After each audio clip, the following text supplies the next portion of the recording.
শুভ্রাংশু, মুকুল রায় এখন কেমন আছেন? মুকুল বাবুর এখন শারীরিক কেমন আছেন?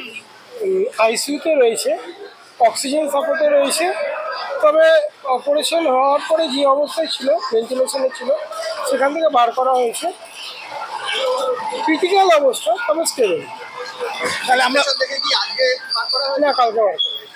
তাহলে আমরা যেরকম অবস্থায় নিয়ে আসা হয়েছিল তার থেকে কি অনেকটা ভালো মনে হচ্ছে? অনেকটাই ভালো। তাহলে আমরা বলতে পারি ধীরে ধীরে কি সুস্থতার পথে এগোচ্ছেন, বা এরকম বলতে পারি, বা আশা করতে পারি বিজ্ঞানের পরিবেশে যেটা হওয়া উচিত সেভাবেই এগোচ্ছে, এবং ডাক্তাররা যথেষ্ট চেষ্টা করছে, তাদের সহযোগিতায় উনি সুস্থতার দিকে ফিরছে। তুমি তো সেদিন কনসাস ছিলেন না, আজকে কি কনসাস? এখনও সেভাবে নয়, এবং ডাকলে রেসপন্স করছে।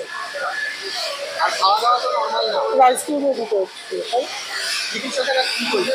টাইম লাগবে, যেহেতু ব্রেনের অপারেশন। তবে আস্তে আস্তে ঠিক হয়ে যাবে বলছে। সেগুলো এখন ঠিক আছে, সেগুলো ঠিক আছে। পারিপার্শ্বিক যে প্রবলেমগুলো ছিল সবটাই ঠিক আছে। যেটা মেন সমস্যা সেগুলিতে হয়েছিল, ব্লাড বেরোচ্ছিল এটা মাথা থেকে, সেটা এখন ঠিক আছে। কোনো কথা হয়েছে? মুখ্যমন্ত্রী খোঁজ নিয়ে দলের তরফ থেকে সবাই খোঁজ নিচ্ছে এবং টাইম টু টাইম আপডেট নিচ্ছে। এরকম কোনো খবর আসেনি যে মুখ্যমন্ত্রী দেখতে হবে। তিনি যথেষ্ট ব্যস্ততার মধ্যে রয়েছে। তিনি লোক মারফত এবং যারা সিনিয়র লিডার আছে তাদের মারফত খবর নিচ্ছে। কাগজে কলমে এখনো বিজেপির বিধায়ক মুকুল রায় বিজেপি দলের পক্ষ থেকে কোনো তাদের দলের থেকেও অনেকে এসেছেন, দেখে গেছেন। আমি বলবো এখানে রাজনীতির কোনো ব্যাপার নয়, মানুষ হিসেবেই তারা দেখতে আসছে এবং শারীরিক সুস্থতা কামনা করছে। অভিষেক বন্দ্যোপাধ্যায়ের সাথে কি কথা হয়েছে? না, এখনও হয়নি। তিনিও ব্যস্ততার মধ্যে রয়েছে।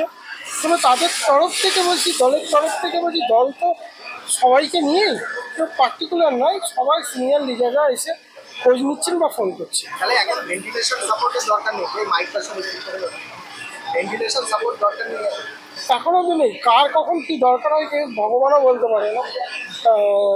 এখন অবধি তো দরকার নেই।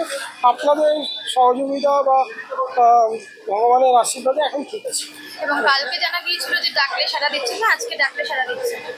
আমি একটু আগে গিয়েছিলাম, হালকা রেসপন্স করলেন, কিন্তু কোনো কথা বলতে পারছি না। কিন্তু ঠিক আছে, থ্যাংক ইউ।